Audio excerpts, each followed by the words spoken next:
दौलतपुर गांव में रहने वाली झुमरी दोपहर की कड़ी धूप में गांव के सभी घर से कपड़े की पोटली इकट्ठी करके अपने घर पहुंचती है, जहां उसका धोबी पति खाट पर खर्राटे लेकर चैन की नींद सो रहा था। तभी कपड़ों की पोटली को झुमरी जमीन पर पटक देती है।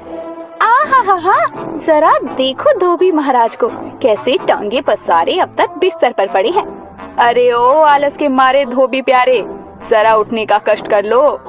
गहरी नींद में सोए लल्लन धोबी के कान में भला कहाँ झुमरी की बात जाती।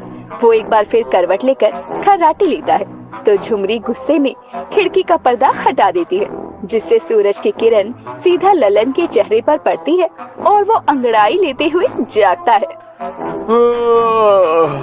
सुबह हो गई क्या झुमरी? नहीं धोबी महाराज, अभी तो आधी रात हो रही है। अरे दोपहर के 12 बज गए हैं, कितने आलसी हो गए हो, नाश्ता करके फिर से सो गए। अरे मैं पूछती हूँ, काम धंधे का कुछ ध्यान है भी या नहीं? काम तो जिंदगी भर ही करना है भाग्यवान। और क्या बात हो गई, तुम मुझ पर इतना चिल्ला क्यों रही हो? कभी प्यार से भी बात कर लिया करो, तुम्हारा पति हूँ मैं। तुम पति कम, आलस से जानवर ज्यादा लगते हो। अभी उठो और काम धाम में मेरी कुछ मदद कर लो और सारे कपड़े घाट पर ले जाकर धो दो। ललन कपड़ों का ढेर देखकर भौचक्का रह जाता है और दुखी होकर अपनी पत्नी से कहता है, भाग्यवान, कितने सारे कपड़े हैं यहाँ पे, इन सबको आज ही धोना जरूरी है क्या? आज नहीं तो क्या अगले जन्म में धोगे? अरे समय से धोकर कपड़े पहुँचाएंगे तभी तो पैसे कमाएंगे ना। चलिए लेकर जाइए इन्हें घाट पर। हाँ लेकर जाता हूँ। तभी ललन सीटी बजाता है तो उसका गधा गबरू घंटी बजाते हुए घर के अंदर आता है और कपड़े की पोटली को अपने मुंह में उठाकर अपनी पीठ पर लाद लेता है। उसे देखकर झुमरी मुंह बनाते हुए कहती है, मुझे तो समझ ही नहीं आता कि लोग गाय, भैंस, कुत्ता, बिल्ली पालते हैं, लेकिन तुमने ये गधा क्यों पाला है? इसलिए ताकि ये गधा मजदूरी करे और मुझे आराम मिलता रहे। अरे आराम हराम होता है, ये बात कब समझोगे तुम? बस भी करो, तुम्हारा भाषण सुनता रहा तो धोबी घाट जाने में देर हो जाएगी और ये कपड़े समय से धुल नहीं पाएंगे, इसलिए अब मुझे जाने दो। अरे रे, बोल तो ऐसे रहे हो जैसे मैंने रोक रखा है। अरे चाहिए ना, मैंने कौन सा आपका हाथ पकड़ा है? लल्लन धोबी अपने गधे गबरू के साथ घाट पर जाने के लिए निकल जाता है। जहाँ लल्लन धीमी धीमी चाल में घाट की ओर बढ़ता है तो वहीं उसका गधा गबरू तेजी दिखाते हुए उससे पहले ही जाकर सारे कपड़े घाट पर पहुँचा देता है। घाट पर पहुँचकर लल्लन एक जगह आराम से बैठ जाता है और हांफते हुए कहता है, घर से घाट पैदल चलकर आने में तो मैं थक ही जाता हूँ। एक काम करता हूँ, पहले थोड़ा आराम कर लेता हूँ, उसके बाद कपड़े धोना शुरू करूँगा। इतना कहकर आलसी लल्लन कपड़े धोने की जगह घाट पर बैठकर आराम करने लगता है।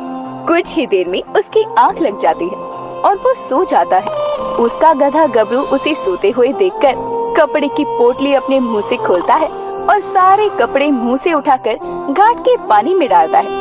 उसके बाद कपड़ों को मुंह से उठाकर पटक कर सुखा भी देता है। उसी समय घाट पर टहलता हुआ एक आदमी आता है और सूखे हुए कपड़ों को चुराने की कोशिश करता है तो गबरू गधा उसे जोर से लात मारकर भगा देता है। कुछ ही देर में जब ललन सोकर उठता है तो सारे कपड़े धुले हुए देखकर खुश हो जाता है। अरे वाह, क्या बात है, सारे कपड़े धुल गए। बस भगवान ऐसे ही सोता रहूं और सारे काम होते रहे तो कितना अच्छा होगा। तभी उसका गधा गबरू उसके पास आकर ढीचू ढीचू की आवाज लगाने लगता है। अब तुझे क्या हो गया गबरू, भूख लगी है क्या? वैसे इतना सोने के बाद भूख तो मुझे भी लग रही है।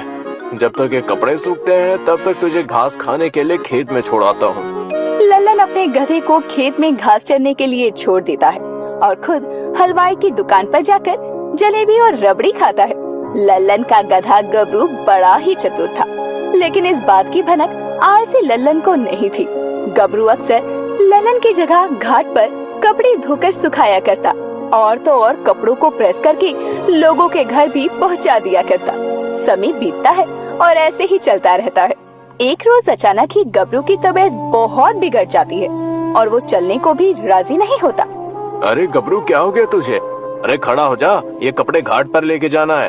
ओहो, दिखाई नहीं देता है क्या तुम्हें? बेचारा गधा कितना कमजोर हो गया है, अरे आराम करने दो इसे और तुम जाओ घाट पर। बताओ क्या दिन आ गए हैं, अब गधा आराम करेगा और उसका मालिक काम। इतने कपड़ों का बोझ भला अकेले मैं कैसे उठाऊंगा भाग्यवान।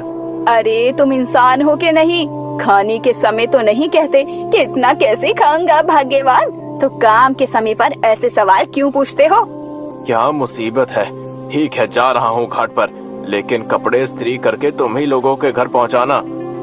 अरे पहले जाकर कपड़े धोकर लाओ, उसके बाद कुछ कहना। ललन कपड़ों की पोटली लेकर घाट पर पहुँचता है और कपड़े धोना शुरू कर देता है, लेकिन तभी अपने आलस के चलते वो आधे कपड़े ही धोता है और जाकर सो जाता है। कुछ ही देर में चोर आता है और उन कपड़ों में से अच्छे अच्छे कपड़े चुरा कर ले जाता है। दोपहर की शाम हो जाती है, लेकिन ललन के अब तक घर ना पहुंचने के कारण झुमरी बहुत परेशान हो जाती है। अरे इतनी देर हो गई, लेकिन ये अब तक घाट से लौटे क्यों नहीं? अभी कुछ ही देर में कपड़े पहुंचाने का समय भी हो जाएगा।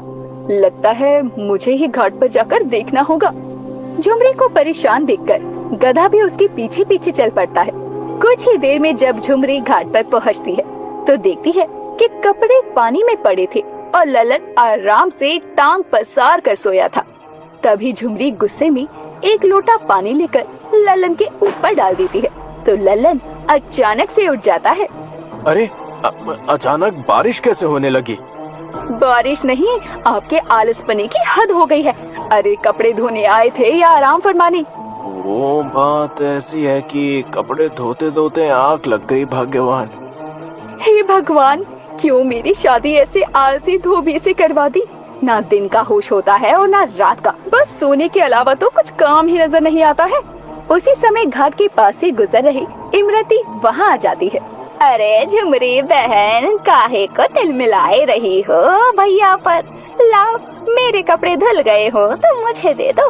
कल शहर जा रही है ना, तो इनका सामान बांधना है। माफ करना इमरती बहन, कपड़े आज धुल ही नहीं पाए। अरे क्या कहा? अरे अभी तक कपड़े ना ही धुले। अरे तो मैं क्या इन्हें गंदे कपड़े पहना कर भेजूं? क्या मुसीबत है? छोड़ो, लाओ मेरे कपड़े, मैं जाकर खुद धो लूंगी। हाँ हाँ, अभी देती हूँ। झुमरी उन कपड़ों में से इमरती के कपड़े ढूंढने लगती है। उसका गधा भी कपड़े ढूंढता है, लेकिन कपड़े कहीं नहीं मिलते, तो झुमरी परेशान हो जाती है। ए जी, इमरती बहन के कपड़े कहाँ हैं? मैंने आपको धोने के लिए दिए थे ना। पता नहीं भाग्यवान, जो भी है यही कपड़े हैं। लेकिन इसमें तो कपड़े है ही नहीं। क्या कहा? कपड़े नहीं है? अरे तो कहाँ गए मेरे कपड़े? कहीं चोरी तो नहीं हो गए? हे भगवान, कल मेरे इनको शहर जाना है, आज तुम दोनों पति पत्नी ने मिलकर कपड़े ही गायब कर दिए। अब मैं क्या कहूँगी इनको? इमरती बहन, सब मेरी गलती है, मुझे माफ कर दीजिए। मैं आपको आपके कपड़े के पैसे लौटा दूंगी। अरे वो तो तुम्हें लौटाने पड़ेंगे। गलती हो गई जो कपड़े धोने के लिए तुम्हें पकड़ा दिए। आज के बाद से तुमसे कपड़े क्या, एक रुमाल तक ना धुलाऊं। इमरती गुस्से में वहाँ से चली जाती है और झुमरी घूरते हुए ललन को देखती है। अरे शर्म करो, आज तुम्हारा गधा तुम्हारे साथ घाट पर नहीं आया तो कपड़े भी नहीं धुले और कपड़े चोरी और करा दिए। इतना तो मैं समझ गई कि तुमसे ज्यादा तो ये गधा मेहनती है। काश मेरी शादी इस गधे से ही होती, तो तुम जैसा गधा तो पल्ले ना पड़ता। चल गबरू, पोटली उठा और घर चल। गधा कपड़ों की पोटली उठाता है और ललन को अपनी पूंछ से मारते हुए आगे बढ़ जाता है, तो ललन अपना हाथ खुजाते हुए कहता है, ये गबरू तो कुछ ज्यादा ही चतुर है, लेकिन मुझे अब से ध्यान रखना होगा, वरना तो झुमरी ताने दे देकर मेरे कानों से खून निकाल देगी। इस घटना के बाद से गांव में बहुत कम लोग ललन धोबी को कपड़े धोने को दिया करते, जिससे उसके घर में पैसों की तंगी होने लगती है। तो वहीं गांव के जमींदार के घर उसकी बेटी की शादी के दिन नजदीक आ रहे थे। ऐसे में घर में मेहमानों के कारण गंदे कपड़ों का ढेर लग जाता है, तो जमींदार की पत्नी निराश होकर जमींदार से कहती है, अरे सुनिए जी, घर में गंदे कपड़ों का ढेर लग गया है, इसे धोने के लिए किसी धोबी को बुला लेते हैं ना। इतना खर्चा क्या कम है जो अब तुम धोबी बुलाकर खर्च बढ़ाना चाहती हो? अरे तो क्या सारा काम काज छोड़कर मैं सबके कपड़े धोने बैठूं और आप गांव के जमींदार होकर खर्चे से डर रहे हैं? अरे जब खाना बनाने के लिए हलवाई, सजावट के लिए मजदूर रखे हैं, तो कपड़े धोने के लिए धोबी के खर्चे पर क्या सोचना। ठीक है, मैं रामू से कहकर बुलवा लेता हूँ धोबी को। जाओ तुम बाकी का काम देखो। जमींदार अपने नौकर रामू को ललन के घर भेजता है तो ललन अपने गधे के साथ वहाँ पहुँच जाता है। मालिक, आपने इस धोबी को याद किया? हाँ ललन, वो बात ऐसी है कि घर में शादी है, इसके गंदे कपड़े जमा हो गए हैं, इसलिए शादी तक हर हफ्ते 2 बार आकर कपड़े धोने के लिए लेकर जाना। ठीक है मालिक, जैसा आप कहें, मैं समय समय पर आता रहूंगा कपड़े लेने, आप चिंता मत कीजिए। रामू ढेर सारे कपड़ों को एक बड़ी सी पोटली में लपेटता है और ललन का गधा गबरू उसके सामने आता है तो रामू उसकी पीठ पर पोटली को लाद देता है। अरे वाह ललन, तेरा गधा तो बड़ा समझदार है, क्या नाम है इसका? हाँ मालिक, सब ऐसा ही कहते हैं, मैं प्यार से इसे गबरू ही बुलाता हूँ। अच्छा मालिक, मैं चलता हूँ और कल ये सारे कपड़े धोकर ले आता हूँ। हाँ बिल्कुल जा, और हाँ ध्यान रहे, कोई भी कपड़ा फटना या गायब नहीं होना चाहिए, वरना पैसे तो तू भूल जाना। अरे नहीं मालिक, मैं आपकी शिकायत का कोई मौका नहीं दूंगा, मुझ पर विश्वास कीजिए। ललन गधे के साथ वहाँ से चला जाता है। जब झुमरी को पता चलता है कि गांव के जमींदार के घर से काम मिला है तो वो बहुत खुश होती है। साथ ही ललन को समझाते हुए कहती है, देखो जी, भगवान की दया से काम मिल रहा है, कोई गड़बड़ मत कर देना, वरना तुम्हारी नींद, चैन, सुख सब मैं छीन लूंगी, बता देती हूँ। ठीक है घुमरी, ठीक है, मैं एक गलती दोबारा नहीं करूँगा, मैं कोई पागल नहीं हूँ। वैसे भी मालिक ने साफ कहा है कि अगर कपड़े फट गए या गायब हुए तो वो पैसे नहीं देंगे। हाँ तो बस ध्यान से कपड़े धोना ताकि कोई दिक्कत ना हो। अगले दिन ललन गधे के साथ घाट पर पहुंचकर कपड़े धोने लगता है, जिसमें उसका गधा भी उसकी मदद करता है। वो दोनों पैर उठाकर कपड़ों को पीटता ताकि कपड़ों से मैल निकल सके और कपड़े निचोड़ने में ललन की मदद करता। 2 घंटे की कड़ी मेहनत से दोनों मिलकर कपड़े धोकर सुखाने के लिए टांग देते हैं और इतना काम करने के बाद आदत से मजबूर ललन फिर से सो जाता है। और उसी शाम कपड़ा चोर आदमी घाट पर आता है और कपड़े चुराने के लिए देखने लगता है। पहले तो गबरू गधा अपने दोनों पैर उठाकर उसकी पीठ पर मारता है, जिससे कि वो जमीन पर गिर जाता है। जिसके बाद गबरू उसे ऐसे मारता है कि उसकी चीख की आवाज से ललन जाग जाता है। हे भगवान, कहीं फिर से कुछ अनर्थ ना हो गया हो। इसकी ये हालत तूने की है गबरू? 1 मिनट, कहीं यही तो वो कपड़ा चोर नहीं? शाबाश गबरू, तूने उसे सही सबक सिखाया। ललन अपने गधे के सर पर प्यार से हाथ फेरता है और फिर कपड़े उठाकर दोनों घर की ओर चल देते हैं। फिर झुमरी सारे कपड़ों को इस्त्री करके गबरू की पीठ पर लाद कर जमींदार के घर भिजवा देती है। कुछ समय बाद ललन को अपने काम के पैसे भी मिल जाते हैं।